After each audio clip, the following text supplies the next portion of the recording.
To high-level meeting on regional cooperation for trade, transport, connectivity in the age of pandemics in Asia and the Pacific, jointly organized by Asian Development Bank and United Nations ESCAP, based in Bangkok.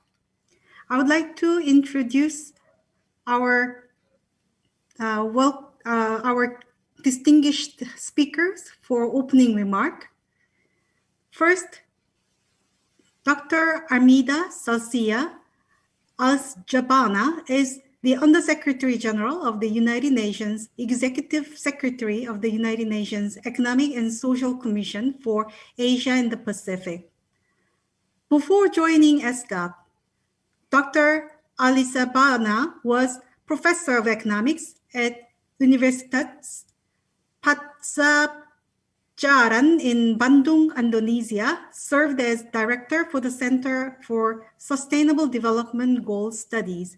She was also Minister of National Development Planning and the head of National Development Planning Agency, Papanas, Indonesia. Following her opening remark, Dr. Bambang Susantono, who is the Vice President for Knowledge Management and Sustainable Development of the Asian Development Bank, will also give a welcome remark. Before joining ADB, he was Indonesian Vice Minister of Transportation and Deputy Minister for Infrastructure and Regional Development. Dr. Susantono has extensive experience in providing policy advice to government, private sector organizations, and international institutions.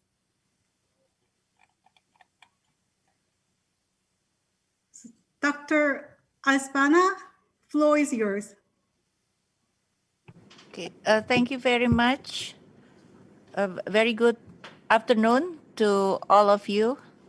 Pak Bambang Susantono, Vice President, Knowledge Management and Sustainable Development, ADB, distinguished panelists, ladies and gentlemen. It is my pleasure to welcome you all to the high-level meeting on regional cooperation for trade and transport connectivity in the age of pandemics in Asia and the Pacific, jointly organized by ADB and ESCAP. The COVID-19 pandemic has added strain to the already weakened trade dynamics. Member states are putting in place effective measures for international trade transactions to mitigate the disruptions caused by border closures and restrictive measures imposed since early 2020. We should work together to ensure resilient and seamless cross-border trade and transport connectivity in Asia and the Pacific in times of this pandemic, the ensuing recovery, and beyond. In this context, we are pleased to organize this high-level meeting with ADB and have prepared a joint note. Please allow me to share 4 guiding principles on model provisions for trade and transport within the broader framework of regional cooperation. First, to enhance coordination between trade and transport policy responses. A recent ESCAP survey on trade facilitation in times of COVID-19 pandemic has indicated that stronger regional mechanisms for resilient trade recovery are much needed. Similarly, our survey on freight transport policy responses to COVID-19 also indicated that the movement of goods is a top priority for member states in the region, especially for the landlocked developing countries. Second, to scale up policy harmonization. Growing need for harmonization of trade and transport rules and regulations is essential to make use of the newly built physical infrastructure and to enable resilient trade and transport connectivity during the crisis. By promoting transparency and sharing of information, these policy harmonizing procedure can develop model provisions for trade in times of crisis and pandemic in regional trade and other agreements. Third, to accelerate digitalization. Electronic documentation and processes, especially for trade and transport facilitation, have helped reduce disruption in trade and economic activities since the outbreak of COVID 19. Digitalization also requires a regional approach to minimize interoperability issues and additional costs. By cutting trade costs by about 25% across the region, there is a greater need now to facilitate both trade connectivity and supply chain resilience in our region. Fourth, harness regional and sub-regional partnership.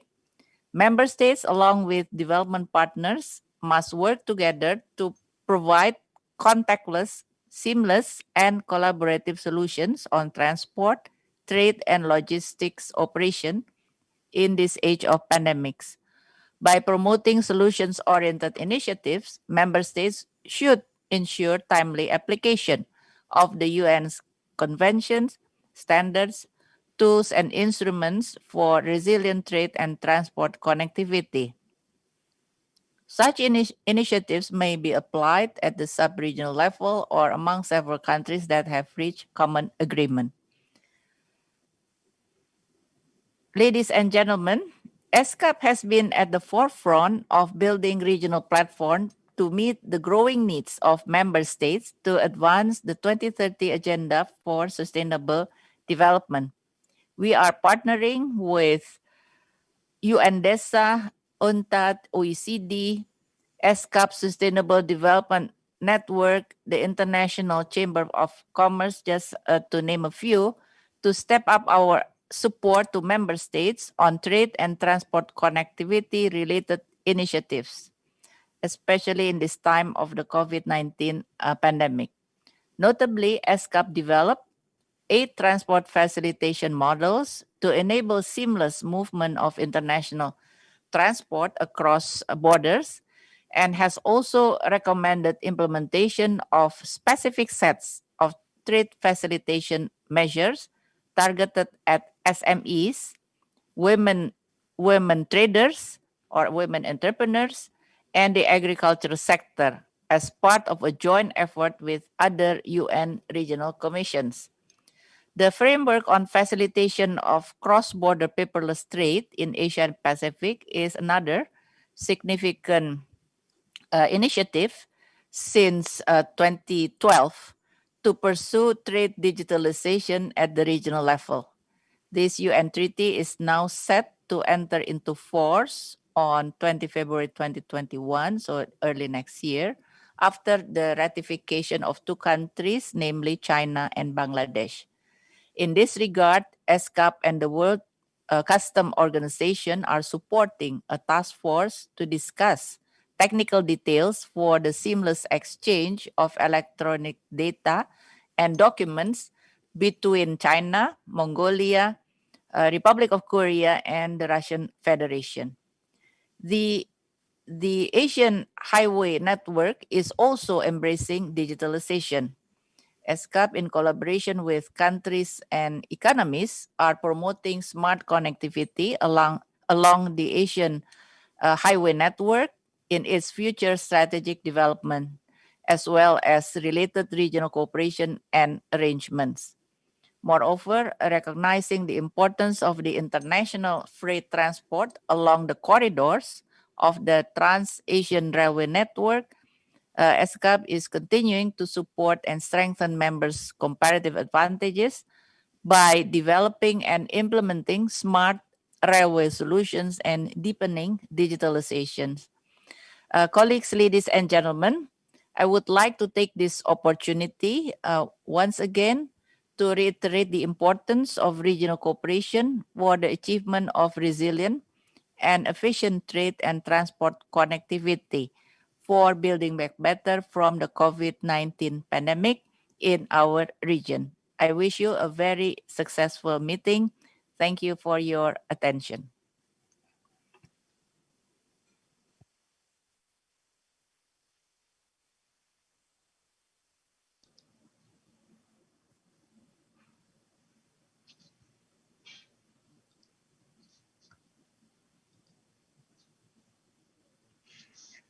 Excellencies, ladies and gentlemen, on behalf of the Asian Development Bank, I'm honored to join our co-host, the UN ESCAP Executive Secretary, Ibu Armida Alisabanya, in welcoming you to today's sessions. As you all know, the pandemic has sent shockwaves across the global economy and trade. It slashed the economy of the world merchandise trade by 8% year-on-year for the first 8 months this year. The World Trade Organization forecasts that the overall trade volume will fall by 9% in 2020. Although it should rebound by about 7% in 2021, this is still well below the pre-crisis level. To make things worse, even this estimate could be over-optimistic depending on a variety of factors, including whether new outbreaks can be avoided, whether government will be forced to impose additional lockdowns, and whether pent-up demand will be exhausted.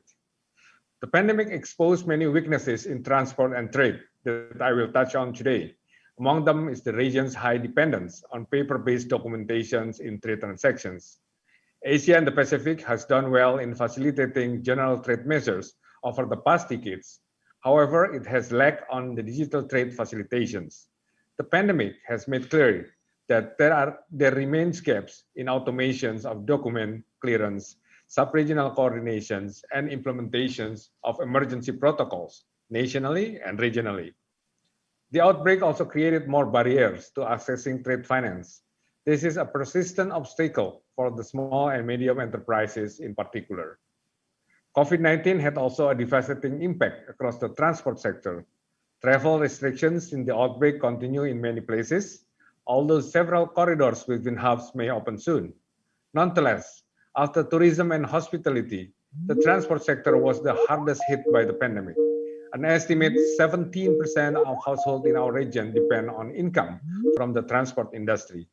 This means that transport restrictions and disruptions to international trade are causing serious economic hardship for the millions of people who work in the sector. The International Transport Forum estimates that global freight volumes in 2020 are likely to fall by more than a third. In March 2020, the aviation subsector alone saw a 28% reduction in capacity in Asia and the Pacific compared to March 2019. Air cargo service essential for transporting high-value commodities have been hit hard. This is especially difficult for the more remote Pacific Island countries that rely heavily on aviation for supplies and tourism. Flight schedule disruptions are a commonplace in developing countries throughout the regions. Shipping also has been deeply affected by enhanced quarantine requirements and handling disruption at ports, a subsector that carries the bulk of international cargo. Infrastructure, along with the logistic and technology it provides, is the lifeline of regional trade. Thus, regional transport connectivity has always been a major focus of ADB assistance. Let me offer some example. In Central Asia, we are supporting the development of multimodal transport corridors as part of the Central Asia Regional Economic Cooperations Program, or CAREC. The CAREC transport strategy, released in January this year, set out ways for member countries to further collaborate on completing missing links in the corridor and enhancing regional transport services. We are also trying to bring more local facilities into the logistic chain. ADB produced in June 2020 a report entitled Developing Multimodal Logistic Parks in India and prepared proposals for the Phnom Penh Logistic Complex. Through the integrations of local facilities into international corridors, with greater connectivity, corridor efficiency will be improved, transportation costs reduced, and increasing demand for shipping freight satisfied. ADB is also conducting an Asia-wide analysis of regional connectivity as part of our overall work to support our developing members in the economic recovery. This study will examine various trade growth scenarios and identifies areas where physical bottlenecks can be removed and logistical services improved. By helping countries overcome these challenges to transport and trade facilitations, we believe regional cooperation will enhance its already important role in driving the medium-term economic recovery across Asia and the Pacific. So what do we need to do differently in the post-COVID-19 environment? We at ADB intend to invest more in resilient connectivity by improving health infrastructure, protocols, and facilities at entry gateways, ports, and airports. A good example is the Sri Lanka Health System Enhancement Project. The project will strengthen health information system and disease surveillance capacity, as well as implementations of international health regulation standards in critical ports of entry. Clearly, the pandemic strained budgets in many developing countries in the region. As such, we need to use existing sub-regional platforms and investments to attract the private sector to join high-quality green infrastructure projects. It is also essential that we continue to narrow the persistently wide connectivity gap across Asia and the Pacific. With this in mind, ADB set up the ASEAN Catalytic Green Finance Facility. This infrastructure fund assists governments in Southeast Asia prepare and finance infrastructure projects that draw in private sector infrastructure investment, promote environmental sustainability, and help reach climate change goals. One thing the pandemic response made clear is that digitalizations will play an increasing critical role in the post-pandemic next normal. I believe digitalization will enhance the resilience of the global production system and supply chains, thereby helping foster new drivers of economic growth. Let me expand a bit more on this. Before COVID-19 struck, digitalization of supply chains was already improving operation efficiency. Post-pandemic, countries need to significantly boost investment to expand digitalization capabilities in both public and private sectors. Importantly, countries will have to ensure it is coordinated regionally for interoperability, data security, and harmonized protocols. For example, ADB is working with our private sector stakeholders on an initiative to create and promote regional digital standards and protocols. Trade facilitation measures will also need to embrace digitalizations more deeply. Regional dialogue can do a lot to ensure cross-country information exchange and acceptance of digital certificates done through properly secure systems. The national single window systems that ADB has been supporting in a number of countries can help operationalize this initiative. ADB's Trade Facilitation Initiative under the South Asia Sub-Regional Economic Cooperation Program, or SASEC, seeks to modernize and advance cross-border e-commerce by streamlining legal frameworks, custom processes, and the use of information and communications technology. Finally, we at ADB believe that regional cooperation can play an important role in reducing shared health risk. Government needs to cooperate to harmonize health and safety protocols so that critical connectivity infrastructure, such as port and airport, remains open during crisis.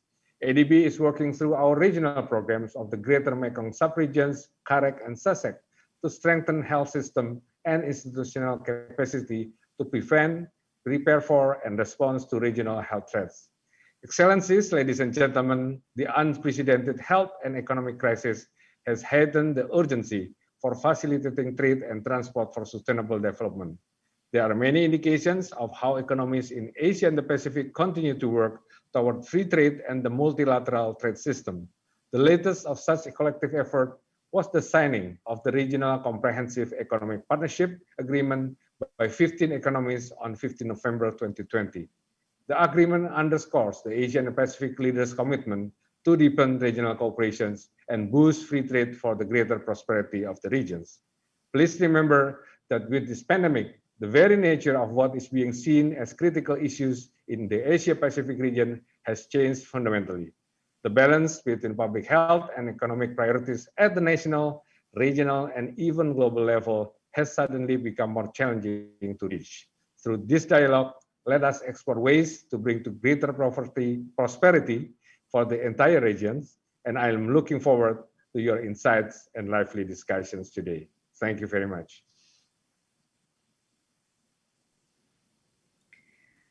Thank you, Dr. Alice Jabana and Dr. Susantono for opening and welcome remark. For this event, we have prepared ADB and ESCAP jointly a presentation on trade and transport connectivity in the age of pandemics, opportunities for strengthening regional cooperation. I'm very pleased to introduce Ms. Azza Jaimuzina and Mr. Ronald Bution for the presentation. First, let me introduce Ms. Azar Jaimuzina, who is the Chief of the Transport Connectivity and Logistics Section of the Transport Division of the ESCAP. This section supports member states in their efforts to develop an integrated intermodal transport connectivity by assisting in further development of the Asian Highway, Trans-Asian Railway, and dry ports networks and implementation of the necessary measures to improve the operational efficiency of transport systems. Previously, Ms. Jaimuzina worked on infrastructure development, inland transport, trade logistics, and trade facilitation in related areas in ECLAC, UNCTAD, and UNES. Next, let me introduce Mr. Ronald Bution, who is our new Chief of the Regional Cooperation Integration Thematic Group. Mr. Bution has over 25 years of professional experience working on various regional cooperation initiatives of the Asian Development Bank, including South Asia Sub-Regional Economic Cooperation Program, the Greater Mekong Sub-Regional Economic Cooperation Program, and the Central Asia Regional Economic Cooperation Program.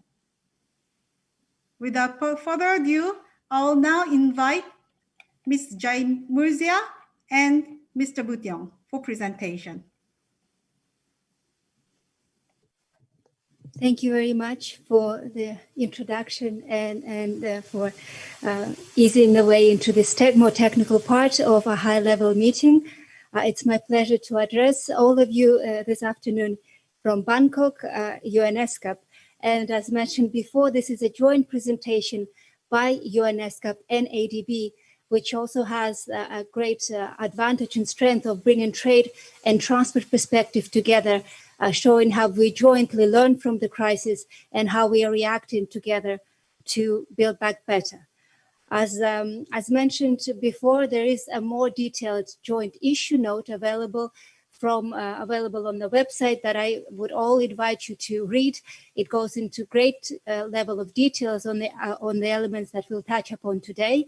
And of course, it builds upon years and especially the last year of intensive work, both by ESCAP and ADB, in helping our member states tackle the pandemic of unprecedented dimensions.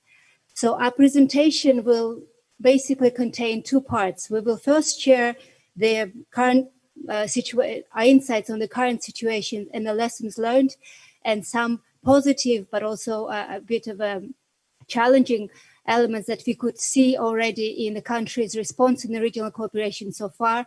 And it will be my pleasure to share those lessons learned with you.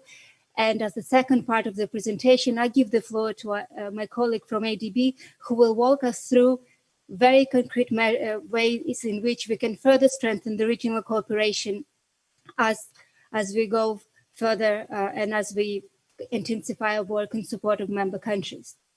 So with that, let me move to the first element, and we have heard from this before that, and it has been highlighted by the distinguished opening speaker, both Ibu Armida and the Vice President of IDB, that the COVID-19 pandemic has had an enormous toll on global trade and of course the regional trade in Asia and the Pacific.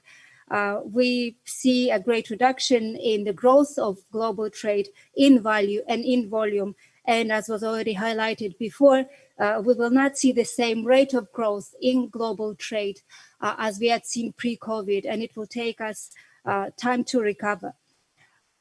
In that context, what we've also seen is the great interruption and disruption to the global and regional connectivity. And you have on the slide examples of this that were already referred to by the previous speakers. But let us highlight that the disruptions and interruptions came from both supply and demand side in the global trade. We've seen production being interrupted due to the containment and protection measures in the countries fighting the pandemic. But we have also seen borders closed for passenger transport and greater restrictions on connectivity at all entry points, air, sea, and especially land transport.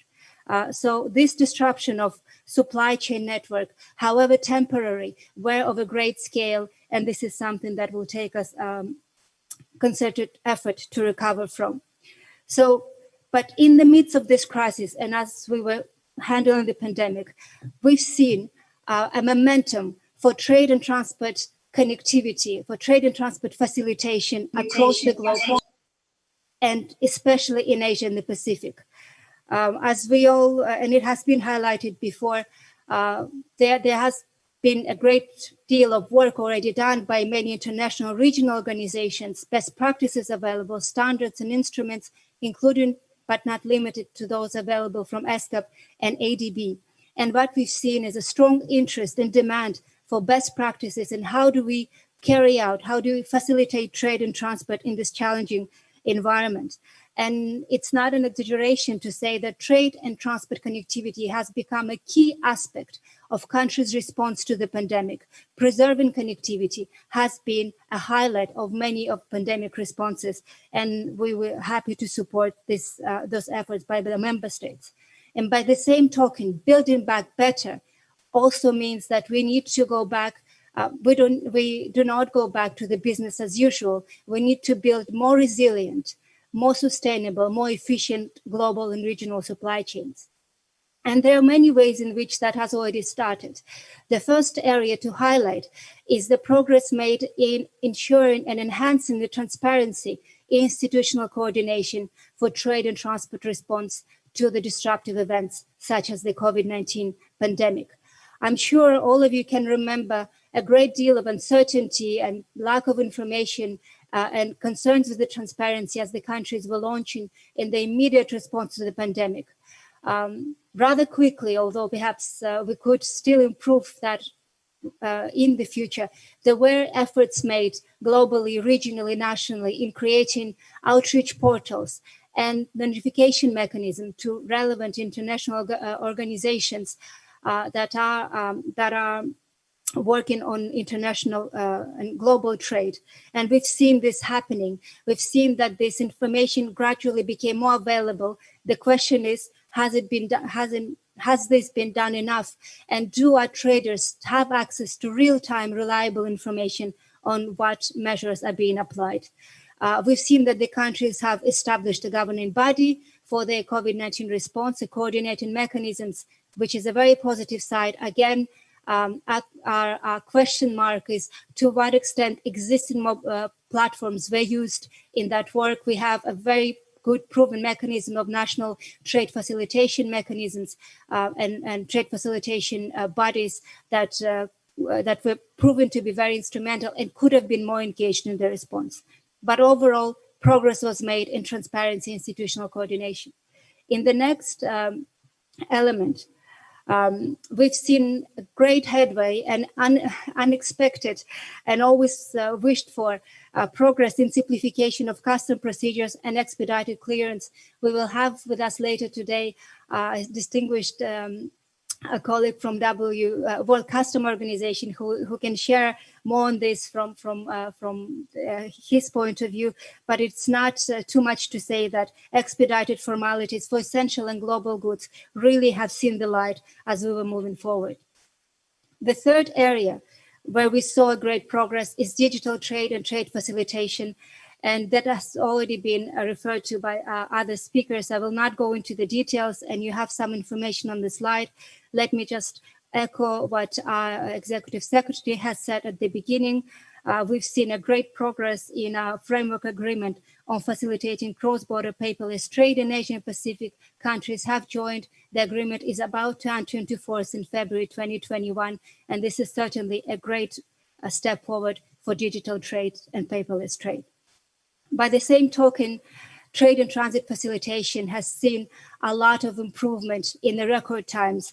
And as mentioned before, again, in our regional cooperation network, so of Asian Highway Network, the Trans-Asian Railway, we have seen so many good initiatives taken by the countries, and 2/3 of the countries along the Asian Highway Network facilitated further their transport procedures. The Trans-Asian Railway Network became a vital link in providing medical and urgent equipment in fighting the pandemic.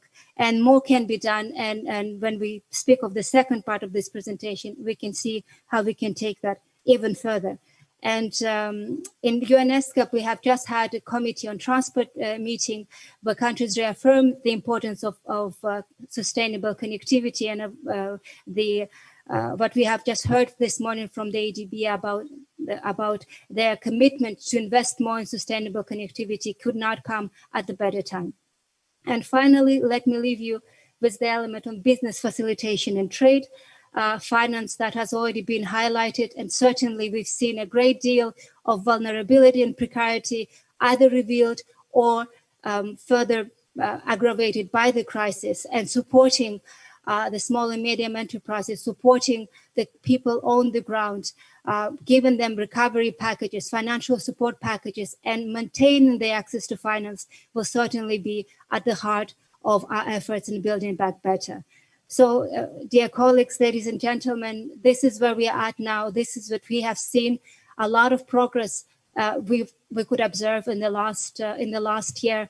Much more to do. And with this, let me give the floor to the second presenter, who will then take us through and say, where do we go from here? Thank you very much. And please go ahead. Thank the you, floor is yours. Good day, colleagues. ADB Vice President Dr. Susan Tono, UN Undersecretary General and ESCAP Executive Secretary Dr. Alice Jabana, distinguished panelists, webinar participants, ladies and gentlemen. It is a pleasure for me to jointly present with ESCAP the issues note for this high-level meeting. Slide 9, please. As my co-presenter highlighted, Asia and the Pacific countries have made significant progress in fostering trade and transport connectivity through extensive frameworks, strategies, and cooperation mechanisms. While these have helped to minimize the effects of the pandemic and to facilitate transport and trade, the COVID-19 pandemic has underscored the need to further enhance regional cooperation to build back better and forge greater resilience in trade and transport connectivity. Toward this end, national and regional actions are needed in 4 pillars, namely coordination, digitalization, harmonization, and partnership, overview of which was given by the ESCAP Executive Secretary. This will involve mobilizing existing trade and transport facilitation mechanisms. Sub-regional programs such as CAREC, GMS, and SASEC are playing a pivotal role in facilitating and supporting these efforts. Next slide, please. Under Pillar 1 on coordination, several measures need to be taken to improve cross-border procedures and coordination within and between countries. These include, among others, facilitating border formalities through green lanes, expediting or simplifying protocols for entry and exit screening and testing, and prioritizing the clearance and transportation of essential supplies such as medicines and food. Better coordination is also being pursued through institutional actions such as strengthening of national and regional transport and trade facilitation bodies, and mechanisms and knowledge work on international and regional movement of goods and multimodal transport connectivity. Next slide, please. The CAREC, GMS, and SASEC programs have respective action plans to promote transport and trade facilitation. As part of early responses to the pandemic, CAREC, GMS, and SASEC have taken measures to simplify procedures for expeditious clearance of critical goods. Initiatives are also being undertaken to improve border crossing infrastructure and single window inspection for goods traffic. These programs have national and regional bodies promoting transport and trade facilitations, such as the CAREC Customs Cooperation Committee, the National Transport Facilitation Committees in GMS, and the SASEC Customs Subgroup. Next slide, please.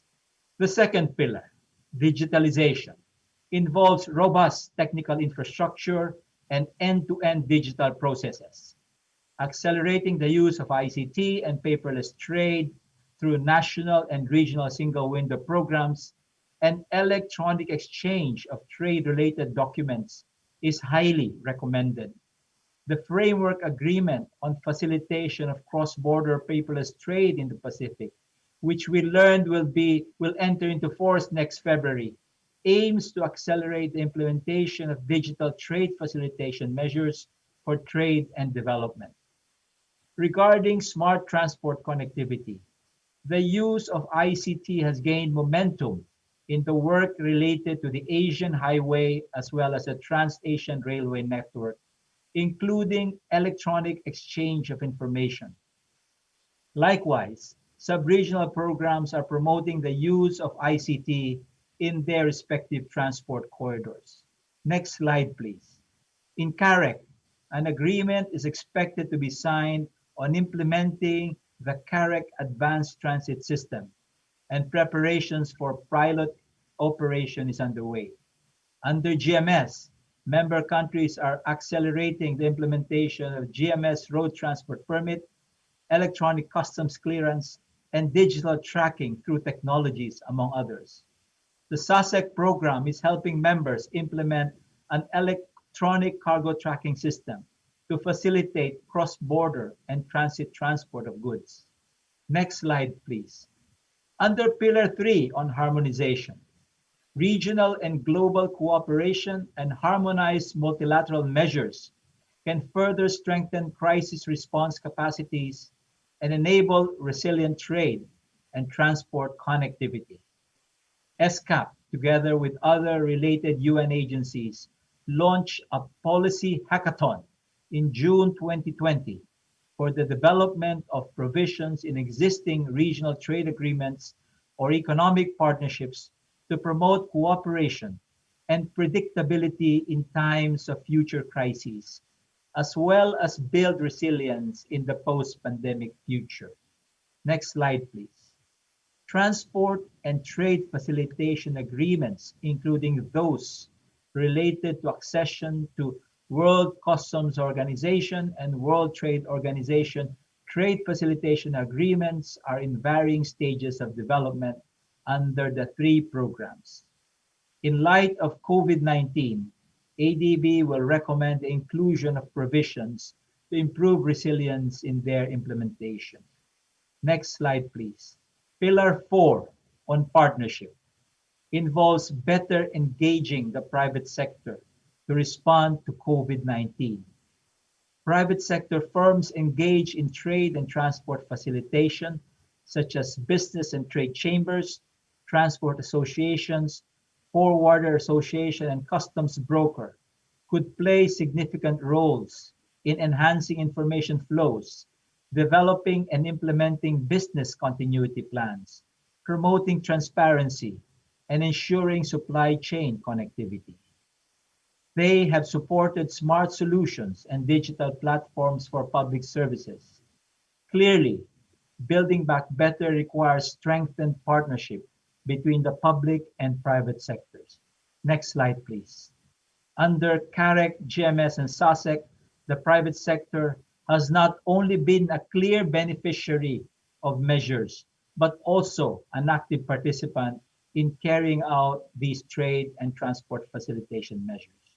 The CAREC Federation of Carrier and Forwarder Association, for example, has been conducting performance monitoring of and identifying gaps in CAREC corridors. The GMS Freight Transport Association is a regional coalition of carriers, freight forwarders, logistics associations that are interested in facilitating and developing trade and transport in the sub-region. Authorized economic operator programs are also being implemented in CAREC, GMS, and SASEC to strengthen customs and business partnership. And my final slide, please. In conclusion, the COVID-19 pandemic has highlighted even more the need for resilient and efficient cross-border transport and trade connectivity and facilitation, as Vice President Susantono highlighted. Greater involvement by multilateral and national agencies is also needed, especially to address the crisis in trade finance. Finally, coordinating the pandemic response and recovery requires a corresponding institutional framework at both the national and regional levels. The important role of coordinating bodies such as the NTFCs during a crisis was highlighted by the current situation. Existing cooperation mechanisms and agreements for transport and trade connectivity should be mobilized, and this includes the Framework Agreement on Facilitation of Cross-Border Paperless Trade, the Asian Highway, and the Trans-Asian Railway networks. Sub-regional cooperation programs are also important means to implement this agreement. Thank you very much for your kind attention.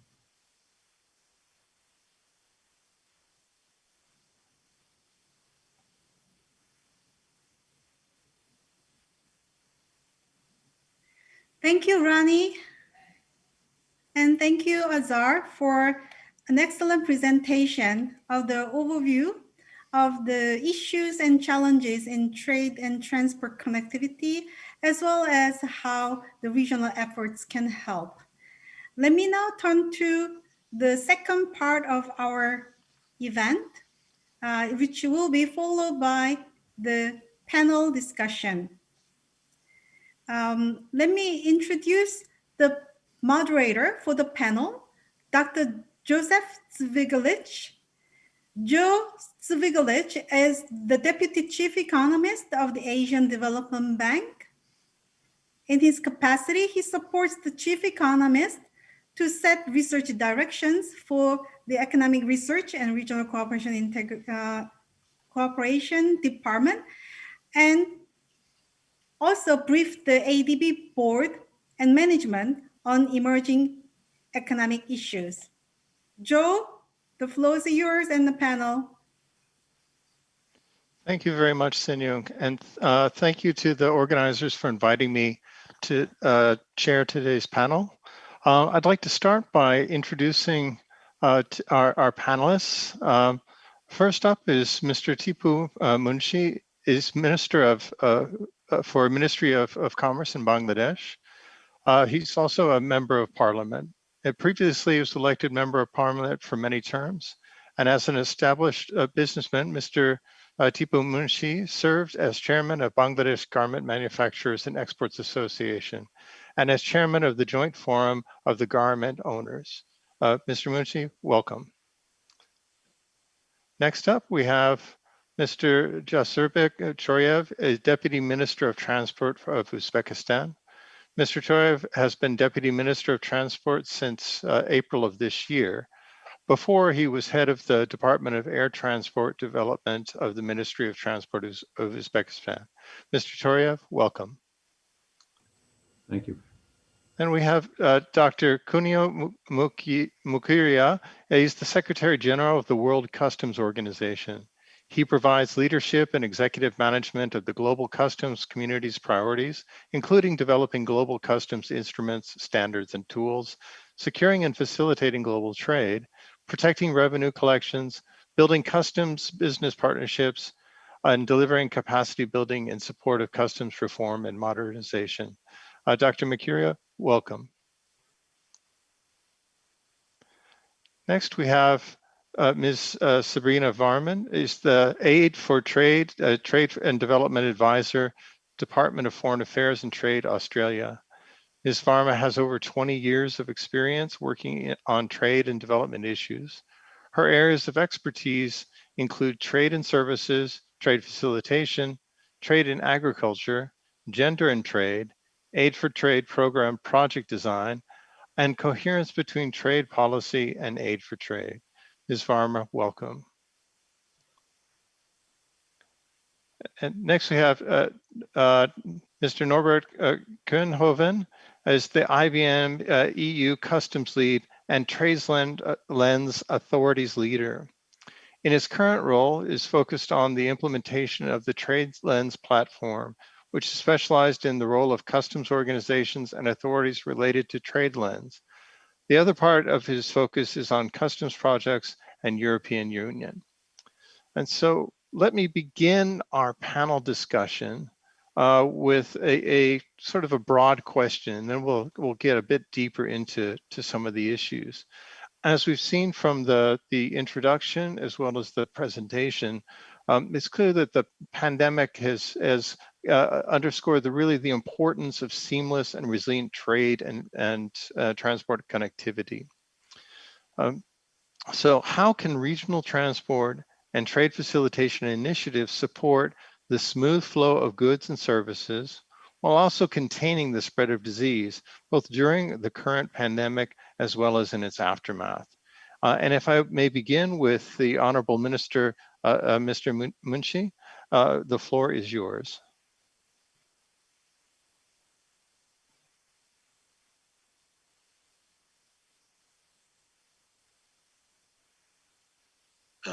Can you hear me? Can you hear me? Yes, Honorable Minister, we can hear you. Oh, thank you again. Good afternoon to you all. First of all, I would like to thank respected moderator for giving me the opportunity to share our views on the importance of regional transport and trade facilitation. We all are aware that importance of seamless and resilient trade and transport connectivity cannot be overemphasized. Countries all around the world have been trying to develop the system. However, the COVID-19 has further underscored the importance of this connectivity. To prevent spreading of coronavirus, all countries had to adopt quarantine requirements and social distance policy. The type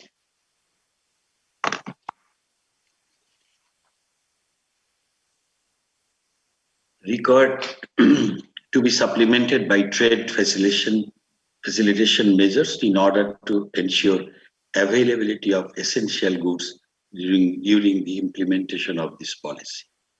Dear participants, you would be happy to know that, like many countries, Bangladesh has implemented the automated system of customs data, as I could have world since 2013 to make customs formalities and procedures simpler, more transparent, and more efficient. We are proud to say that Bangladesh Customs has also introduced e-payment system of taxes and charges at the Chattogram port, which is our biggest port. Those measures have helped Bangladesh to ensure smooth and speedy clearance of essential goods. The government has also undertaken a project to introduce single window, which is expected to be operational by 2022. Since Asia Pacific region is the major source of import of Bangladesh, it may be useful to connect system with the regional partners. We may take initiative in this regard in coming days.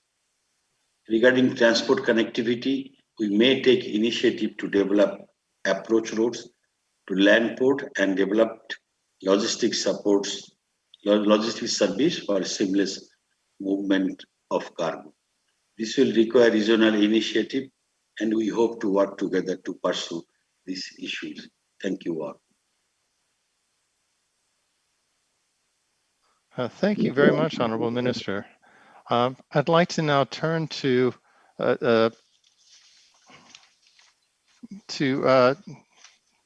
let's see, Deputy Minister Choriev, who has a presentation that he'd like to share with the panel. So, Mr. Choriev, the floor is yours.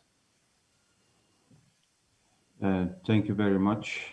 I'd like to welcome everybody and allow me on behalf of the Ministry of Transport of the Republic of Uzbekistan, sincerely welcome all participants of this dialogue. As you all know, countries of Central Asia, transport and logistics sector is a strategic direction of development from a political, economic and geographical point of view. Therefore, the countries of the region are actively participating in implementation of various projects while seeking to diversify transport routes. I must say that Uzbekistan has managed to create conditions for almost uninterrupted transportation of goods, primarily for essential goods.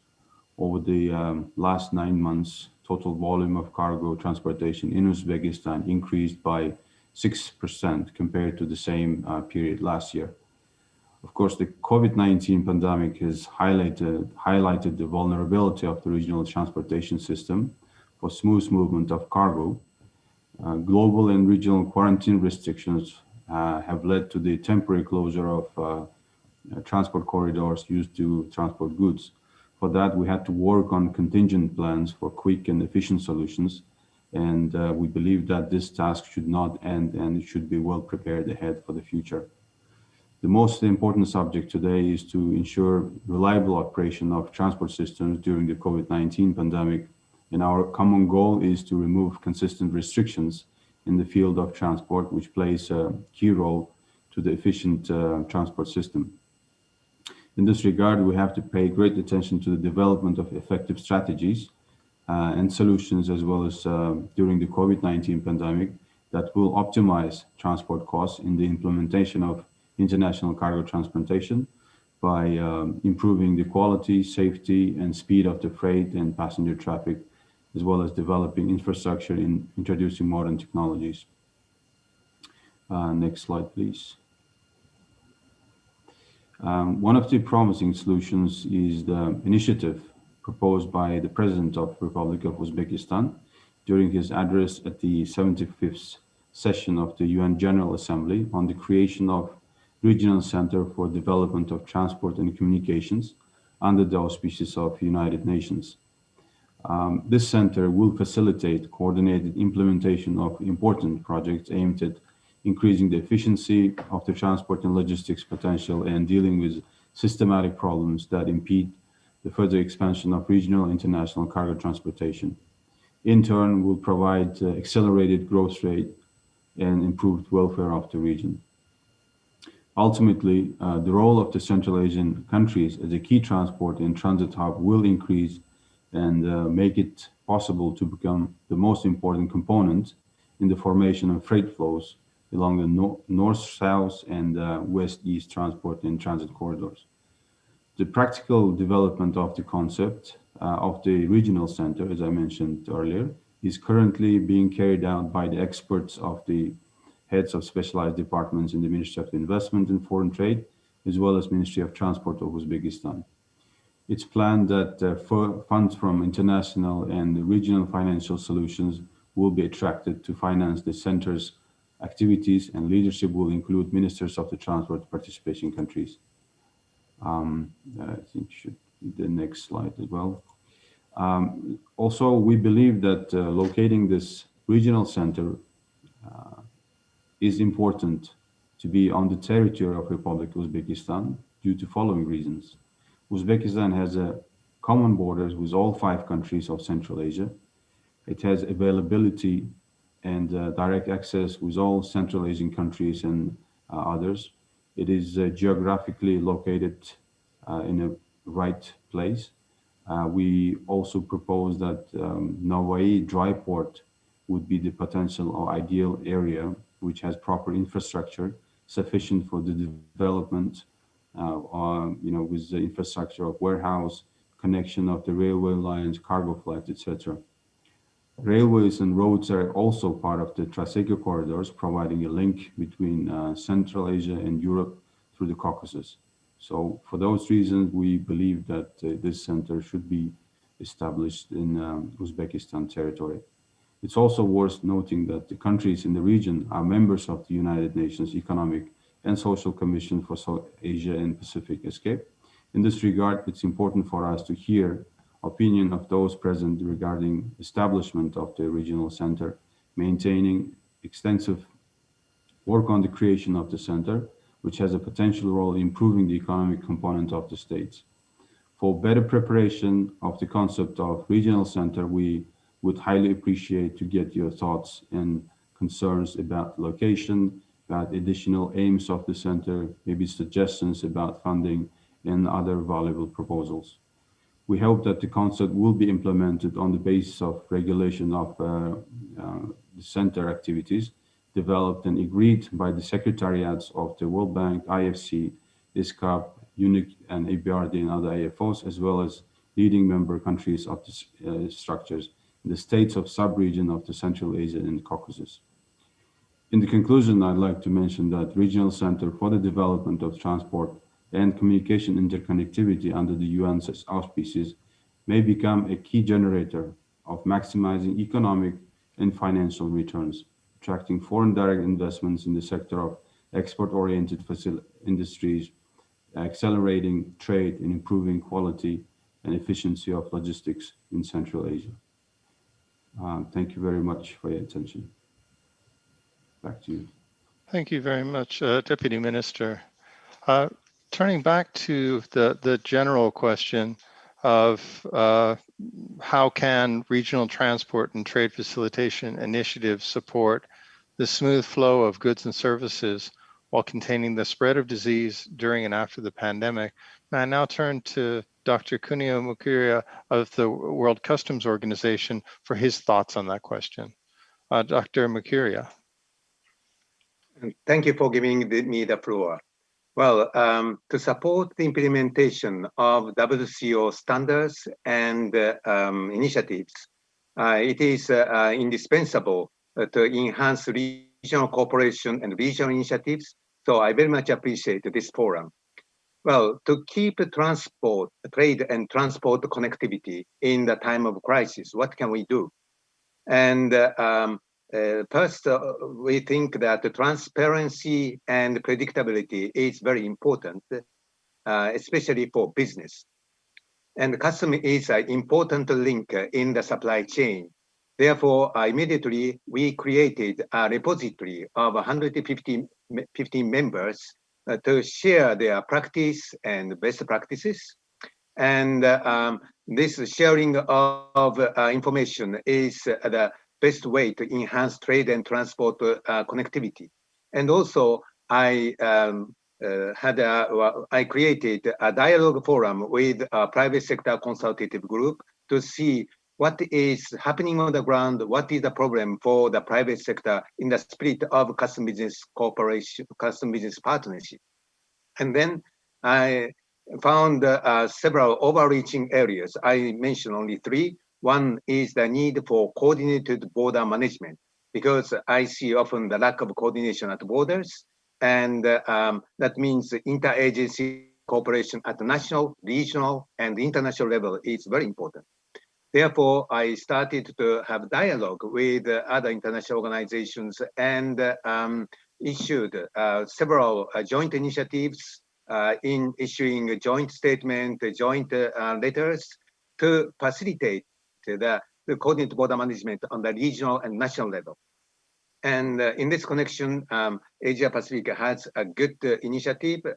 For example, ASEAN single window, ASEAN customs transit system, but also WCO supports ADB's work on CAREC, GMS, or SASEC. And also we support the work of ESCAP towards paperless trade. Well, the second aspect is digitalization of custom procedures. We have to digitize the remaining paper-based procedures, for example, certificate of origin, and that should push for the paperless trade. And this is in the spirit of respecting social distance in the customs context. And well, it is about well, electronic clearance, electronic payment of duties, and single window. But also we have to look at our way of control, that is in the use of non-intrusive inspection. And also we have to think about the future, that is how to use blockchain or AI, artificial intelligence, for the data analysis. But at the same time, during the COVID-19, we are observing the exponential growth of e-commerce. Therefore, how to use e-commerce and how to well, get risk management, e-commerce to get well, advanced electronic data from e-commerce actors is very important. Therefore, WCO has put forward a framework of standards for cross-border e-commerce in 2018, and we need to do more of the implementation. Thirdly, what is important is capacity building to prepare, give preparedness to people, because in the end, it is about people. And for that, WCO is now developing guidelines for disaster management and supply chain continuity, because it is not only COVID-19, but for any future infectious diseases or unpredictable situation, we have to be prepared. And again, we do a regional approach. The first regional workshop on this, developing these guidelines and sharing best practice is being held in Asia Pacific this week. So with that, we can be prepared and in close collaboration with the regions. And with all that in mind, three elements in mind, WCO set the next year's theme as customs, bolstering recovery, renewal, and resilience for a supply chain, sustainable supply chain. Therefore, I look forward to working with regional cooperation initiatives. And this is what I would like to share with you now. Thank you. Thank you very much, Mr. Secretary General.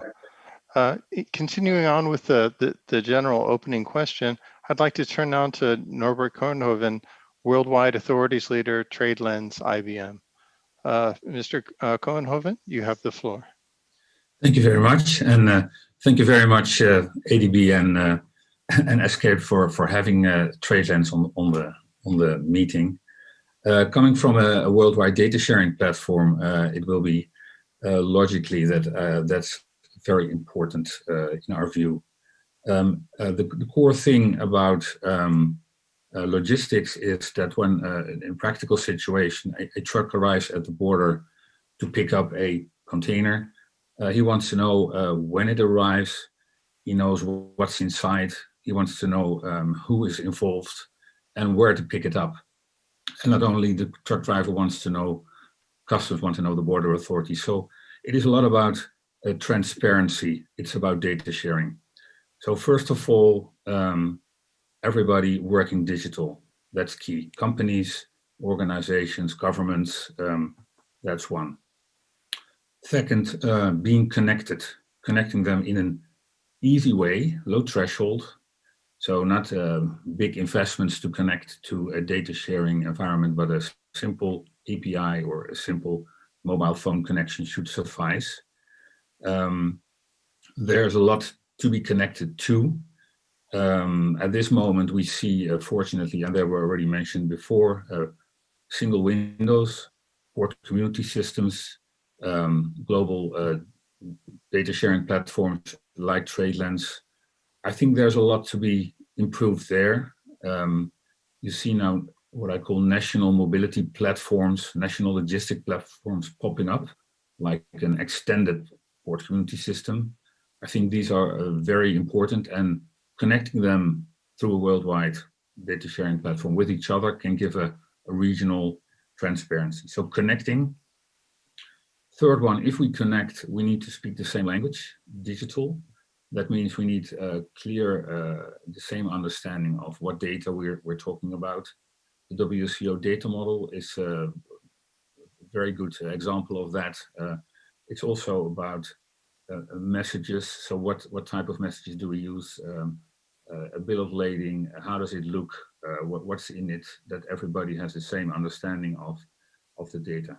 So one data model.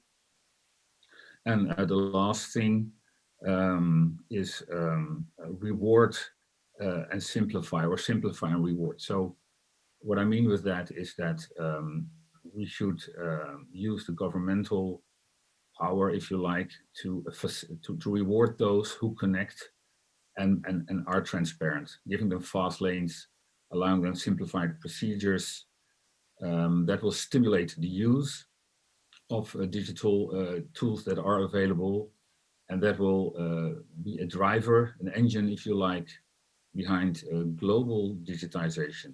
And as is hopefully clear from our message, I think that's the key. Digitize, be transparent, speak the same language, and use that to change the classic procedures that we still have. Think about import declaration forms at borders, paper stamps. These can all be done away, and not by paving the cow path, as we say in the IT industry, but by really redesigning the border crossing procedures, for example. And there's a lot to be done there. Thank you.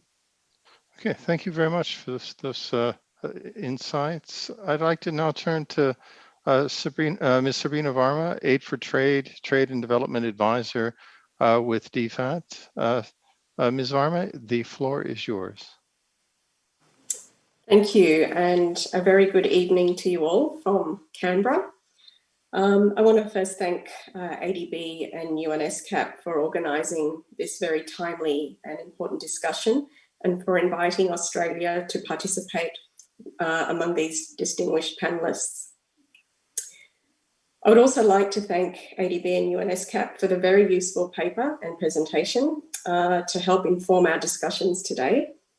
DFAT really values the high quality research, analysis, data and policy recommendations, which both ADB and ESCAP are producing on these critical trade related issues, as well as for sharing good and best practices. So moving back to the paper, I think it really does underline that keeping trade moving is essential to saving lives and jobs now, as well as to support economic recovery and growth prospects across Asia Pacific. There is no doubt that trading goods and services will play a critical role in overcoming the pandemic and limiting its health and economic impact. Trade and transport facilitation initiatives can indeed ensure the swift movement of essential goods and services. Whilst increased implementation of such initiatives during COVID across Asia Pacific is certainly a welcome trend, as noted in the paper, I think there's more that can be done. And we've heard already about some of these additional initiatives that can be done to streamline processes and practices, strengthen regional connectivity, and work towards full digitisation and of processes and paperless trade. I think the challenge we have in this pandemic is that smooth and seamless trade must be balanced with the reality of increased control measures, temporary staff disruptions, and restrictions on human contact. And this is where I think regional cooperation can play a valuable role, especially in helping to deal with the prolonged uncertainty and unpredictability. So in that light, I wanted to share the example of the Pacific. In the Pacific, obviously, the collapse of the tourism sector is significant. The other element is that related to maritime transport and the fact that it's also had to cope with port logistical issues, including changing protocols on quarantine restrictions, port closures, and crew change restrictions, to additional documentation requirements and physical examinations on vessels and of crew members originating from or having called at exposed economies, all of which have led to delayed access to goods. As a part of our response to COVID-19 in the Pacific region, we established an essential services and humanitarian corridor, which complements and supports the Pacific Islands Forum's Pacific Humanitarian Pathway for COVID-19 to ensure the movement of essential goods and services across our region. Our support enables the Pacific Pathway to connect to Australia, recognising that we are an important transport hub for the region.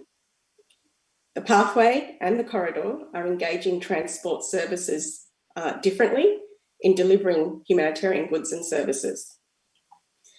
Australia has worked in partnership with the Pacific Island Forum to make the pathway fully operational amid the global supply chain disruptions. On 17th of June, the pathway protocols were adopted, and these protocols are basically a set of common regional protocols to facilitate the movement of humanitarian, technical and medical assistance across the Pacific. Australia also funds key technical regional organisations such as the Oceania Customs Organisation, OCO, to support coordinated regional trade facilitation initiatives. The OCO has developed guidance on customs-related issues to complement national legislation in order to facilitate trade. For example, there is reference to Annex J of Chapter 5 of the revised Kyoto Convention and guidance on quarantine measures relating to cargo, people and medical teams. Through the same common guidance, Pacific Island countries are encouraged to do a number of things, including the use of automation, electronic data processing and e-payments, allowing the electronic submission of data prior to the arrival of goods, and initiate risk assessment in order to release all priority and low risk shipments upon arrival. Also, where possible, give fast track priority and cargo prioritisation to AEO operators and apply risk-based post-clearance audit for controls. Also, to accept e-signatures or email authority on documents currently requiring wet ink signatures. And of course, we've all heard about the importance of coordinated border management as well. The other dimension in the Pacific I wanted to highlight is the regional cooperation and harmonisation, which is being fostered through PACER Plus. PACER Plus is a regional trade and development agreement, which is about to enter into force on the 13th of December. As a part of the package of aid for trade to help PACER Plus Pacific Island signatories to get ready for implementation, we are supporting trade digitalization through the rollout of Asikuda World, as well as through the establishment of a regional trade portal and 9 national trade portals. The trade portals are a first for the region. Already, they are being used to share updated information for traders on trade processes and procedures in the context of COVID-19. It is worth noting these trade portals have been designed with a view to being especially accessible for MSMEs, SMEs, and women traders.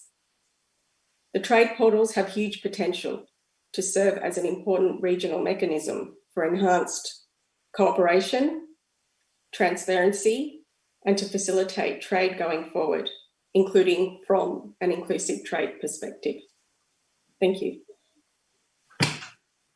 Thank you very much, Ms. Farr. I really appreciate your insights into the Pacific situation, some of our smallest and yet hardest hit countries, member countries of the ADB. I'd like to keep this conversation going by turning back to the Honorable Minister, Mr. Tipu Munshi. During the pandemic, Bangladesh has been facing challenges of declining domestic output, falling exports, particularly of garments, as well as remittances of migrant workers. In order to mitigate disruptions, Bangladesh has proactively implemented trade facilitation measures, such as publishing trade facilitation measures online, expediting customs clearances in collaboration with other countries, utilizing digital platforms and technologies for trade facilitation, and providing trade finance support to exporters and importers. So in addition to its national efforts, how has Bangladesh been working with other countries bilaterally or through regional, sub-regional cooperation, especially on trade facilitation matters to recover from the pandemic? Honorable Minister, the floor is yours. Thank you. Thanks for the wonderful question. You might know that Bangladesh has ratified the UN Treaty Framework Agreement on Facilitation of Cross-Border Paperless Trade in October 2020 as means to advance towards trade digitalization to support Build Back Better in partnership with other countries. It would also encourage our countries to join the framework agreement as soon as possible, especially as the framework agreement will enter into force on 20th February 2021. With China being the fifth country to deposit its instrument on 22nd November 2020. More so, SAARC leaders held video conference on 15th March on fighting coronavirus pandemic and pledged to create a COVID-19 emergency fund also. During the lockdown phase, Bangladesh with other SAARC countries agreed to clear goods eligible for SAFTA preferential treatment on the basis of electronic copy of the certificate of origin. I mean this electronic copy for this origin certificate of origin.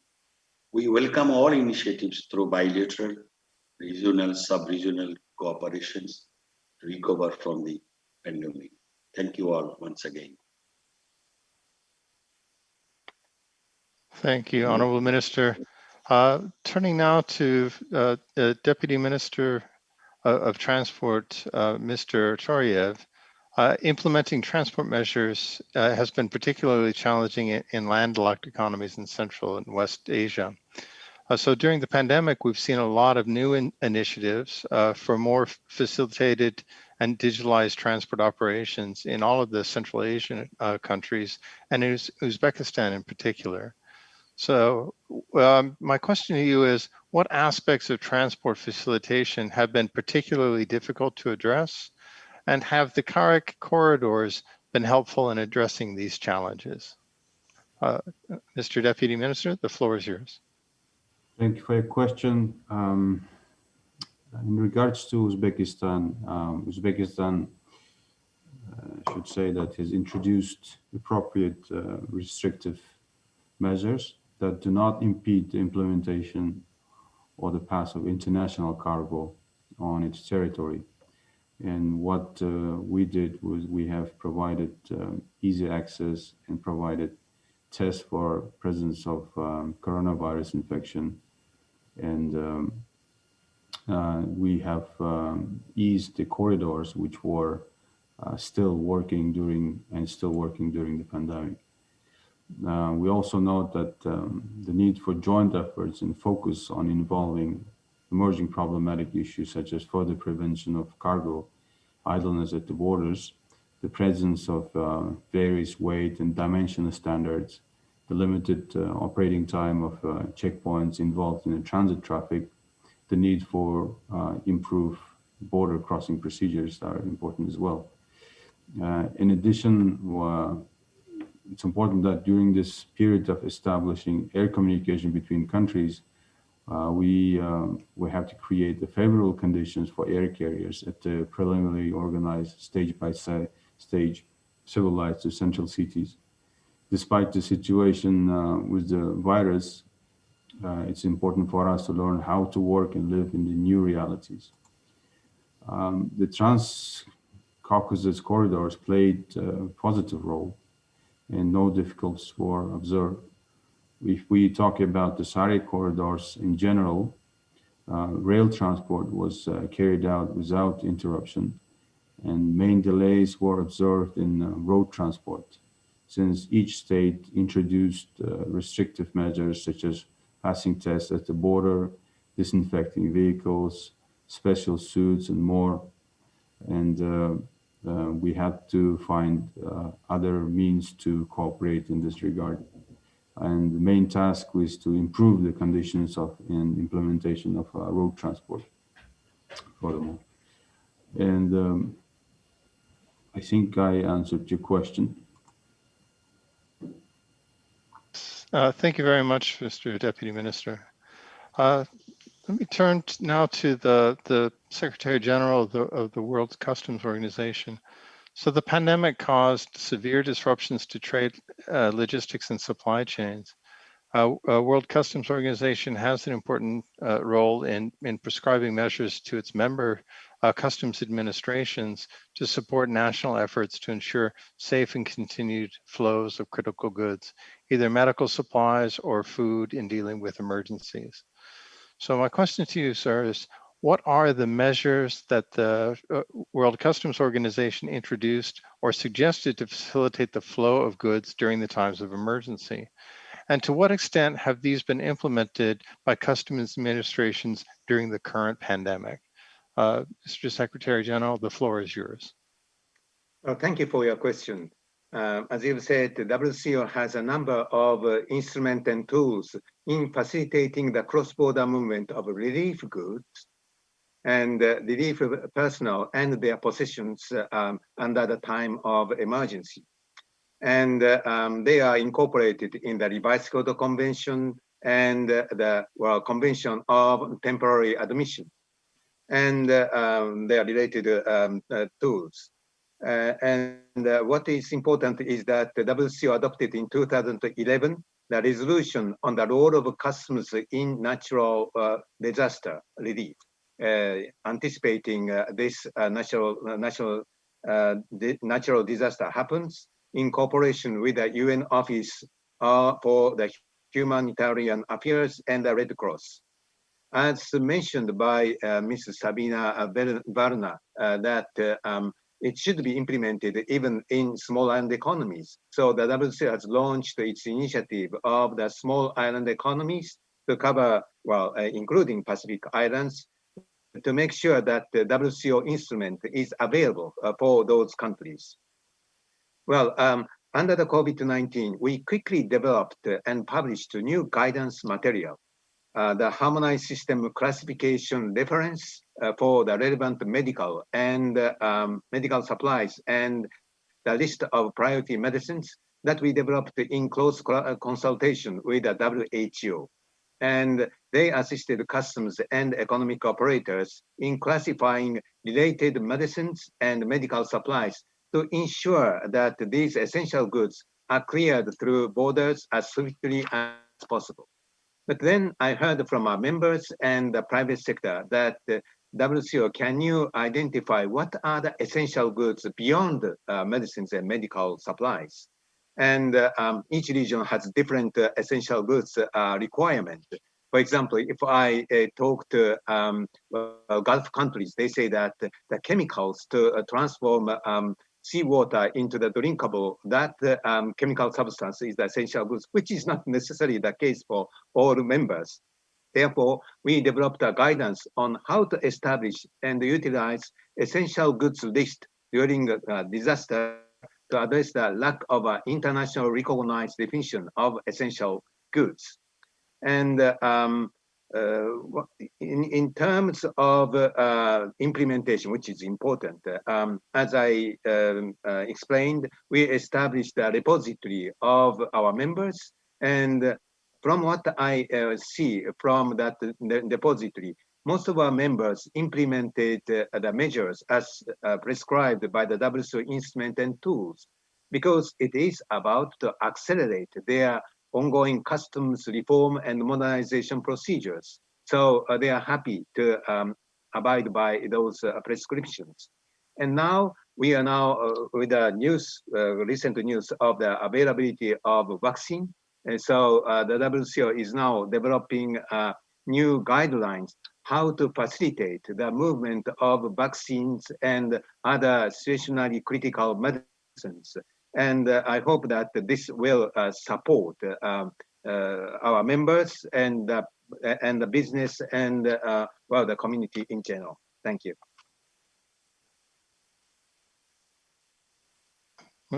Thank you very much. I appreciate your comments. Let me turn now to Norbert Cohenhoven. Digitalization of logistics is indeed a crucial aspect of cross-border trade during the pandemic and as we move forward to building back better. So how does your platform, the TradeLens, work to facilitate information exchange and trade and transport transactions? And how best to ensure that harmonization and interoperability at a global and a regional level? Mr. Koenhoven, the floor is yours. Thank you. And indeed, transparency is the key.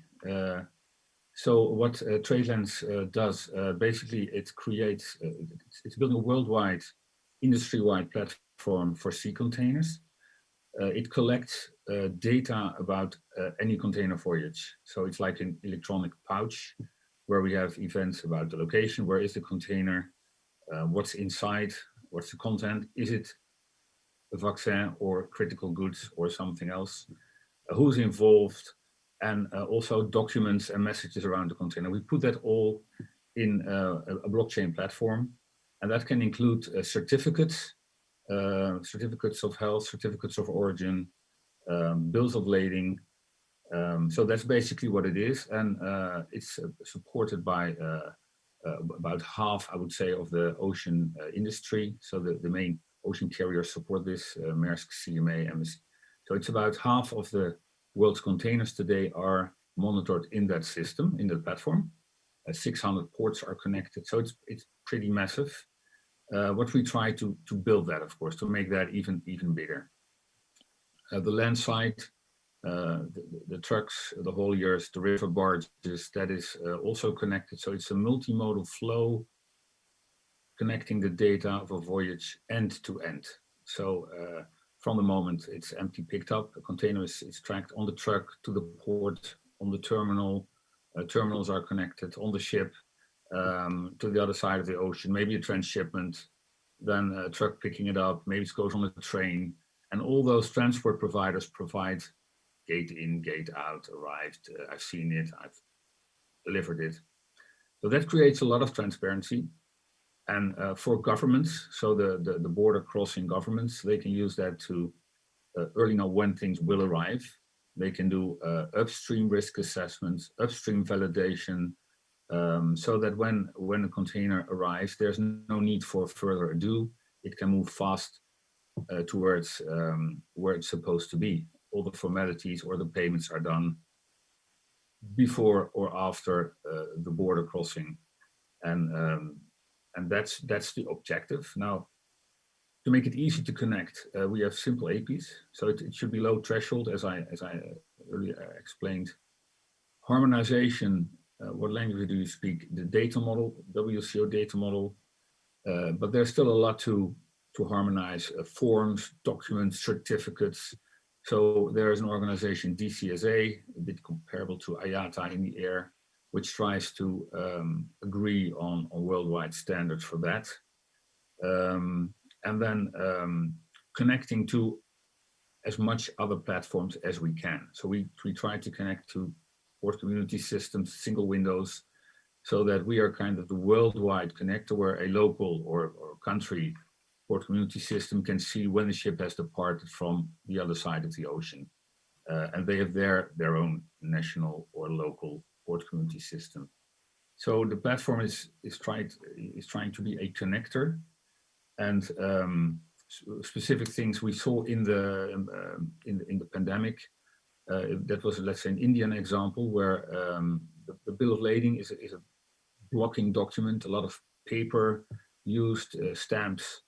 So we came up with an electronic bill of lading, blockchain based, and we needed there the India government to step in, and they stepped in, and they very, positively aggressive. How do you say that? Very acting. They said, listen, dear other governments, now use this digital bill of lading. It's safe enough. It's safer than paper actually, and stop using those paper things.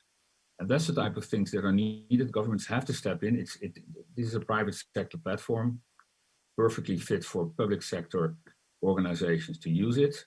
But the private sector needs help, I would say, and needs a bit of nudging and rewarding with fast lanes and sometimes maybe mandatory use of digital lanes. That will make things much faster and better for everybody. So let me pause here. Otherwise, I will be talking for days about my favorite platform. It's good to see your passion for the system that you have in place. So thank you for giving us those insights into how the platform can help ensure the movement of goods in a way that's actually promoting social distancing. Let me turn now to Ms. Sabrina Varma from the Department of Foreign Affairs and Trade, Australia. Australia has one of the highest implementation rates in digital trade facilitation, according to the UN Global Survey on Digital and Sustainable Trade Facilitation. What do you think are some of the lessons that developing economies can learn from your experience? And how do you think your government can assist other developing economies in the region implement digitalization? Ms. Varma, the floor is yours. Thanks for the question. Through various multilateral, regional and bilateral aid for trade initiatives, Australia is supporting key trade facilitation measures underpinned by digitalisation. So let me share some examples with you. We are supporting implementation of the WTO Trade Facilitation Agreement in Asia Pacific developing countries and LDCs.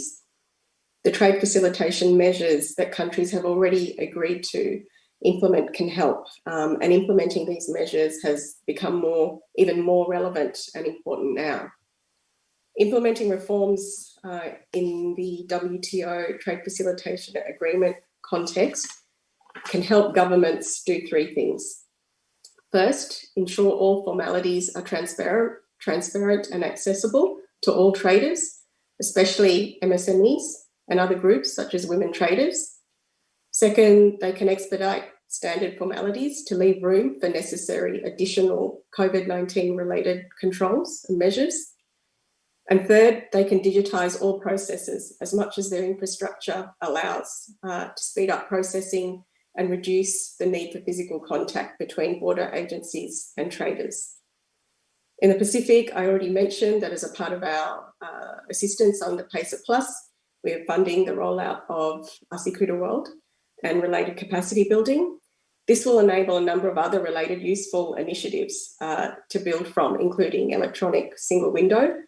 For example, Vanuatu has fully embraced digitalisation and is the first Pacific island to implement a passenger processing module.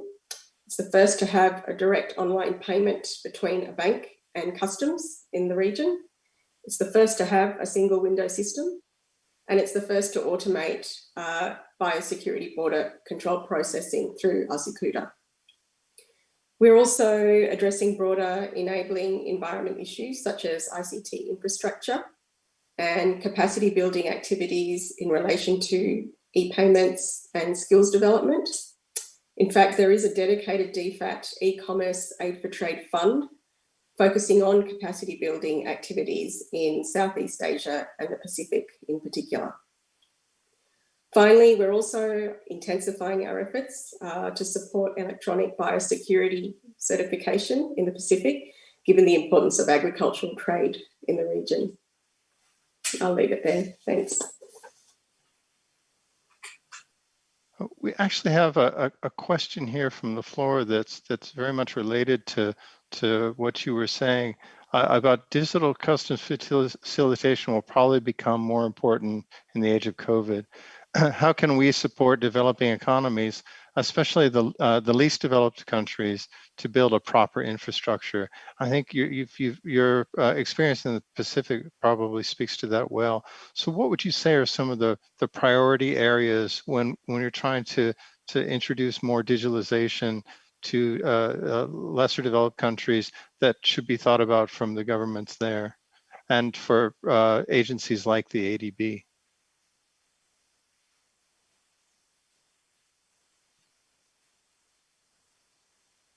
I'm afraid you're muted. Sorry, was the question directed specifically at me? Yes, please. Back to you, since it sort of builds on what you were already saying. Yeah, so I think the starting point is understanding what the challenges are, what the gaps are, and then identifying what the priority areas for action may be. And I think this is where some of the work that UNTAD has been doing in this space has been quite useful, the rapid e-trade readiness assessments. I know, for example, given we have the minister from Bangladesh here, one was done for Bangladesh a few years ago. Many LDCs, in fact, I think most LDCs in the Pacific have had those assessments done now, including with Australian support. And they've been a really useful analysis and point of reference to help us to identify on a country by country basis what sort of interventions could be useful. And they span across, a range of issues, from strategy and policy to legal and regulatory frameworks, to skills training, to trade facilitation and logistics issues, e-payment solutions, which is a big challenge in the region. So that's what we're using as our reference to help guide our interventions in the region on a country by country basis. And then there's the regional approach as well. From an aid for trade perspective in the Pacific, there are a lot of benefits in terms of economies of scale in addressing some of these sorts of challenges from a regional perspective. And this is where the PIFS, the Pacific Island Forum Secretariat, has been playing a very valuable role. They have developed a regional aid for trade strategy. E-commerce is one of 5 priorities. Trade facilitation is there as well. And that basically provides a roadmap for regional action, which development partners, including Australia, will refer to when looking at how we can support e-commerce, digitalization capabilities from a regional lens. Great, thank you very much. We have another question from the floor. What regional or global mechanisms are available to help promote greater interoperability of customs systems as they transition to paperless trade? And I'd like to direct that to the Secretary General of the World Customs Organization. So what regional or global mechanisms are available to help promote greater interoperability of customs systems? Mr. Secretary General, the floor is yours.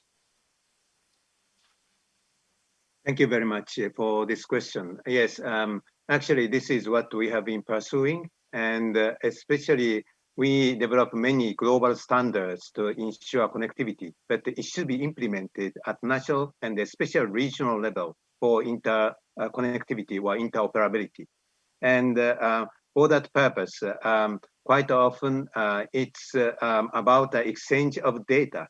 And for data, they usually use WCO's data model, which already was referred by Mr. Norbert Kwenkoven, and how to ensure that data model support, data model is a standardized data set that would address not only customs data requirement, but also other border agencies requirement, so that this data set could be really used for to connect to ensure interoperability.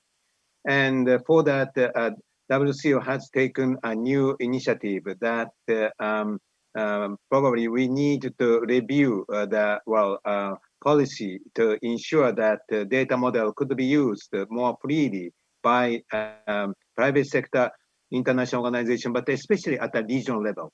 So this is what we have been doing to involve many stakeholders in developing and maintaining the data model. And then for the regional cooperation, as I expressed, there are already many initiatives under ADB or ESCAP, but also we are trying to connect Asia or Pacific economy to external groups. So we are keen to support APEC or ASEM framework, so that the globally harmonized system, through the globally harmonized system, including the data set, they can be connected. And also we organize many conferences to inform our stakeholders that this should be regarded as a benefit, and more coordination and interoperability of the system, which is one of the key elements, especially for transit system and connecting transit and also small land economies. So This is what we have been doing by organizing a tech conference, and especially next year, if the COVID situation stabilizes, we are going to organize global IT and TI conference in Bali, Indonesia, to attract many global people to come. How Asia Pacific is doing its regional connectivity and how they can be learned and connected to Asia, the world motor of economic development of the globally to other parts of the world. Thank you. Thank you very much. I think those two questions really span some of the issues that Norbert, Mr. Cohenhoven, you raised in your questions. So we have both this question of the digital support. How do you bring in the least developing countries, but also this questions of comparability and standards across. Maybe from the perspective of Tradeslands, you can give us some thoughts on how you can bring in all of those issues. Mr. Cohenhoven, the floor is yours. Thank you. Yeah, for developing countries, it's of course a matter of trying to keep costs down. Tradeslands, with that electronic data that we have available, the documents, the certificates on the platform, that's a good opportunity for developing countries to piggyback on that. What they need, I think, as basics, is a port community system, at least, and a single window. These are not extremely expensive platforms to build, but I think that's what every country should strive to have. If you have that, you can connect to Tradeslands, and there are other platforms as well. And it's not the only platform in the world, and then pull in with simple APIs, electronic documents, upstream data, and then you can start to optimize your procedures. You can get rid of the paperwork. You can do things faster, earlier, or you later, just when the truck has arrived at your final destination, you do the final settlement, depending on your country situation. So access, have a local platform, data sharing platform, and use that to access in a simple way those private sector platforms with all the electronic data is one. The standards, there are worldwide standards on those platforms because other countries use them as well. So I would say tie into those, use those, WCO, International Bill of Lading, commercial invoices, try to use those standards as much as possible. And then the third thing is you need to have agreements in place with the other side of the ocean. You need to be able to trust a certificate from a country of origin. And that is not always in place. And the other thing, legislation sometimes mandates paper. That still is a lot happening, or it mandates a specific procedure, old school, what I call paving the cow path type of procedure. So you need to be flexible in being able to let that go and say, now it's digitally available. Let's do it much earlier. Let's not wait until the things arrive at the border. Let's do it 3 days before, 4 weeks before. So, and that's creativity, which every LDC can do in its own way. That's, I would say, my short answer to your question. Thank you very much. I have a question here to try to bring us back to this, the theme of regional cooperation. And in Central Asia, in Uzbekistan, we're thinking about what is the role of regional cooperation in terms of building back better for transport connectivity. So, Mr. Deputy Minister, would you care to respond to that issue?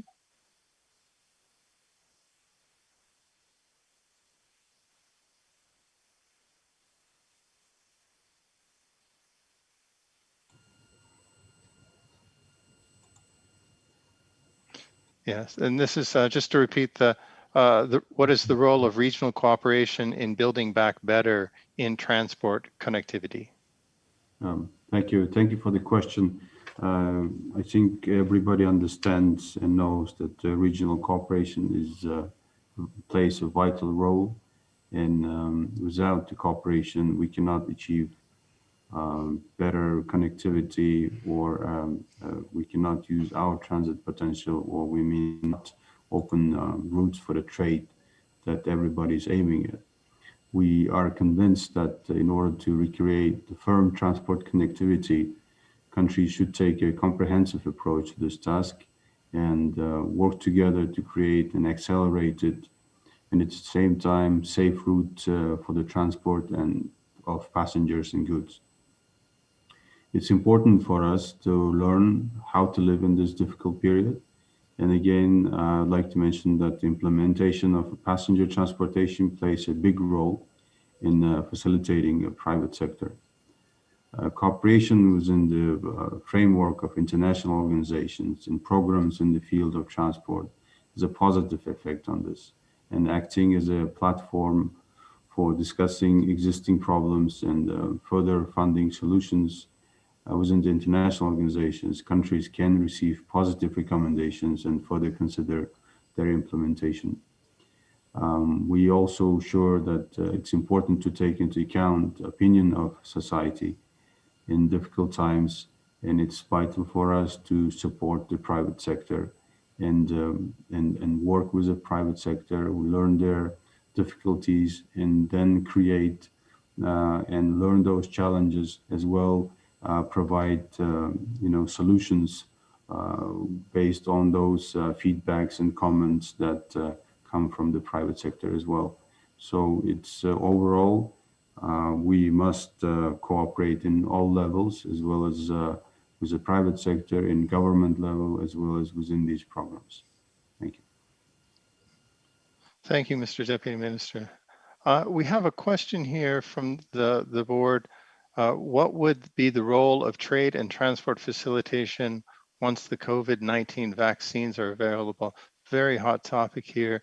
I would like to see if the Honorable Minister from Bangladesh, if not necessarily that question specifically, but just around the issue of Bangladesh policy when it comes to trade and that aspect of being able to gain access to the COVID-19 vaccine once it's available, or just in your view, some of the challenges that you feel you'll need to overcome in order to assure access once there's a safe and effective vaccine available.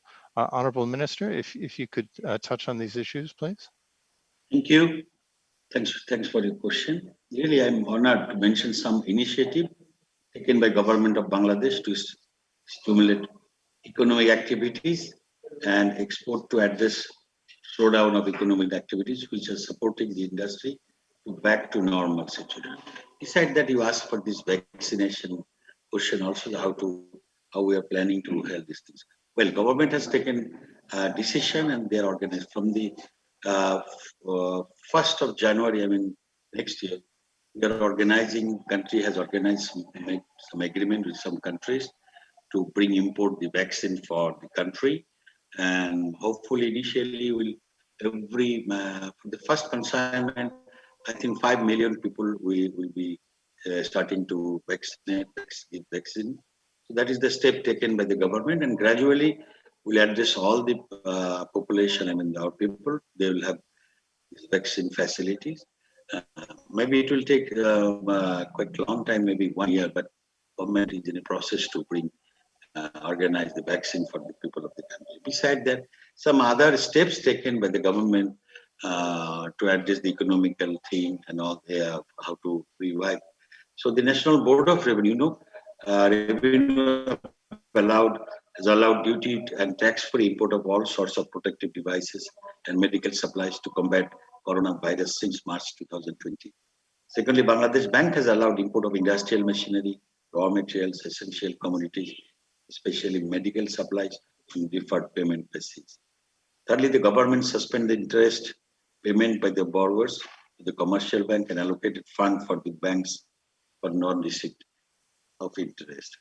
Fourthly, 588 million special fund that is US dollar, allocated as incentive for the salary support to export-oriented manufacturing things. And also 3.9 billion working capital for the affected industries service. and loan also for the SME. The government has given $2.4 billion to them. So government has taken proper action on all these things. Besides that, giving much priority for the health to predict how to take challenge for these COVID things. So things are all in right direction, we hope. And government is very much aware of this scenario situation. And as you mentioned, vaccination is the top priority list. Thank you very much. Thank you, Honorable Minister. I'd like to continue with the issue surrounding the vaccine. I think this is going to be one of the more critical issues in terms of going from in the midst of the pandemic to any path towards the post-pandemic. And maybe if the Secretary General from the World Customs Organizations, what are some of the things that the customs agencies should be thinking about when it comes to ensuring that we can have the right systems in place in order for the smooth trade in vaccines and the components to create those vaccines or store them properly or transport them properly are in place so that globally we can move towards whatever the new normal is going to be. Mr. Secretary General, the floor is yours. Well, thank you. It is how to ensure smooth movement of vaccine of cross-border movement because the customs is at a critical juncture. And for that, what we are thinking is that first apply pre-arrival clearance, even before the arrival of vaccine at the borders, based on the data provided, they should clear even before the arrival of vaccine. And also identify what are the vaccines. So we will coordinate with the WHO how to set our HS classification so that we can identify those are the vaccines. And also using risk management so that we can really do our control at an exceptional basis. And rather we use our authorized economic operators or authorized supply chain to facilitate that movement. And also we have to treat separately the container because this is a special container and quite often it requires -70 or -20 a very special condition.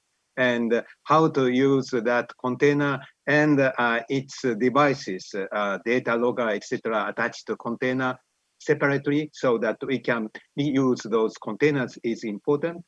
And of course, coordinate with other agencies and the transport and trade sector on the ground and prepare and provide preparedness to our customs officers and the related agencies, very important. So that specific measures, coordinate border management, and then finally, one point that we shouldn't forget is that organized crime will try to exploit that situation to, to distribute fake medicine to get illegal profit. Therefore, we need to enhance fight against organized crime because fake medicine will really kill you. So it's another crime. So this is what customs is trying to prepare for the imminent arrival of the vaccine. Thank you. Thank you very much, sir. That last point about having to think about such a broad range of issues, including the possibility of those taking advantage of the situation for illegal profits, I think is a sobering point to consider. But I have a question that I'd like to pose to Azar because I think it would be useful to get a UN-wide perspective on some of these issues. So, in terms of the UN's overall response on trade and transport connectivity, and you've heard a number of the issues that we've been talking about, digitalization, the availability of vaccines, just a wide range of issues that we have to touch. We've touched on today. But what are some of the priorities that the UN system is looking at in terms of ensuring that we remained open to trade and transport? Azar, if you wouldn't mind, the floor. Yes, thank you. And I will be. I think it's a very useful question to ask ourselves, and to also building upon the discussion we've had so far. As hopefully you know, and most of you do know, trade and transport facilitation is a key and traditional area of UN work. There are many UN agencies alongside of specialized organizations such as WCO, of course, and many others who work on trade and transport facilitation, who have been working for decades. And in particular, I'd like to highlight the 5 UN regional commissions for the 5 regions of the world, which work intensively in trade and transport connectivity issues, and UNCTAD, who their work has been mentioned previously. But I think one of the elements of UN-wide response on trade and transport connectivity that truly deserves to be highlighted is that there was a UN-wide coordination initiative and exercise that took place in early 2020 as our countries were really experiencing the first outset of the pandemic.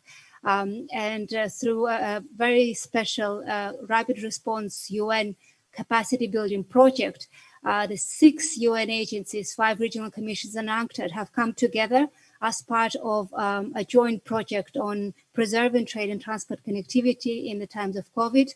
And there were 2 key elements I would like to highlight, not just in terms of substance, because the substance has been very comprehensively tackled, is in terms of approach.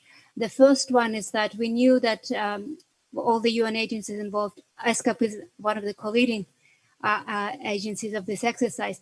We knew that we needed to prioritize, that we are needed at the time of great crisis, but the country's absorption capacity is limited for obvious reasons. That means we needed to prioritize.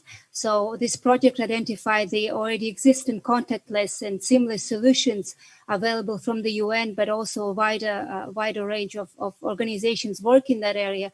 And technical assistance, capacity building was given for countries who wanted to implement or learn more about those instruments and standards and conventions and so forth.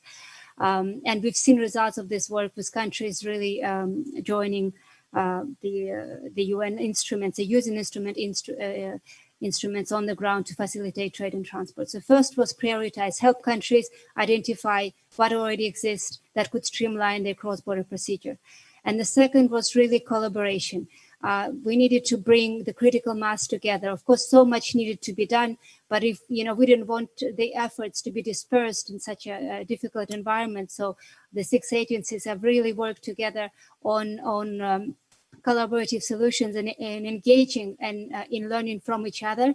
And we've held joint seminars on smart solutions for road and transport in the COVID-19. We've done joint policy briefs and so forth. So the UN-wide response, I would say, in this slide was guided by this overall principles of collaboration and immediate concrete response. Now, as we go into the second part, sort of for the next stage, and as was you asked about vaccine distribution, we can expect the same shortages in connectivity that have already been exposed in the COVID-19 response to be there for the vaccine distribution. And that because we need to not just across the borders, we need to cross the territories, we need to ensure the inclusiveness of distribution. It's going to be a great logistical challenge for sure, and there's enough of work being done on this by the UN and other agencies. But I think an important element would be not to forget the trade and transport facilitation. It's a continuous effort. It's not a linear progression. It has a cyclic nature. And we've seen in the past, after crisis of that nature, some new layers of controls that were justified at the time tend to stick. And we need to make sure that we still engage and progress in digitalization and trade and transport facilitation once the threat and the momentum the urgency is gone, because this is the way that we can make our trade more resilient, more efficient, and of course, more sustainable. So I think the priority on trade and transport facilitation across the UN system will remain very high. And I also think we have a very solid foundation like this common project to build upon as we engage further. So I hope I answered your question. Thank you. Yes, thank you very much. Very complete and an excellent way to close out today's event. I would like to thank our panelists for a very interesting discussion. Honorable Minister Tipu Munshi from Bangladesh, the Deputy Vice Minister or Vice Minister of Deputy Minister of Transport, excuse me, Mr. Jirosbek Troyev, Dr. Kunio Mikuria, Secretary General of the World Customs Organization, Mr. Norbert Cohenhoven, Worldwide Authorities Leader from Translens IBM, and Ms. Sabrina Varma, Aid for Trade, Trade and Development Advisor, Department of Foreign Affairs and Trade from the Government of Australia. Thank you all for your insights in today's discussions.